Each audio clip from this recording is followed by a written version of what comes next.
നബി സല്ലല്ലാഹു അലൈഹി വസല്ലമ പറഞ്ഞു, ഇന്നല്ലാഹ തയ്യിബുൻ ലാ യഖ്ബലു ഇല്ലാ തയ്യിബ. തീർച്ചയായും അല്ലാഹു വിശുദ്ധനാണ്, തയ്യിബാണവൻ.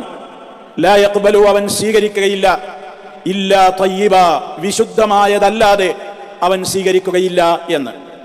വിശുദ്ധമായത് എന്ന് പറഞ്ഞാൽ വിശുദ്ധി മനസ്സിൽ അടിസ്ഥാനമാക്കിയിട്ടുള്ള ആളുകളിൽ നിന്ന് അല്ലാഹു കൃത്യമായി നിർദ്ദേശിച്ചിട്ടുള്ള പാതയിലൂടെ കർമ്മങ്ങൾ പ്രവർത്തിച്ചിട്ടുള്ള ആളുകൾക്കല്ലാതെ റബ്ബിന്റെ അടുക്കൽ സ്വീകാര്യതയില്ല. ഇലൈഹി യസ്അദുൽ കലിമുത് തയ്യിബു, അല്ലാഹുവിങ്കലേക്ക് വിശിഷ്ടമായ വാക്കുകൾ മാത്രമാണ് സ്വീകരിക്കപ്പെടുന്ന നിലക്ക് ഉയർന്നു പോകുന്നത്. അതല്ലാത്തത് റബ്ബിന്റെ അടുക്കലേക്ക് അതിന് സ്വീകാര്യതയില്ല.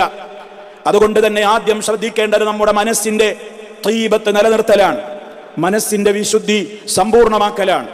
അതിനാവശ്യമായത് റഹ്മാനായ റബ്ബിൽ അല്പം പോലും പങ്കുചേർക്കാത്ത ജീവിതമാണ്.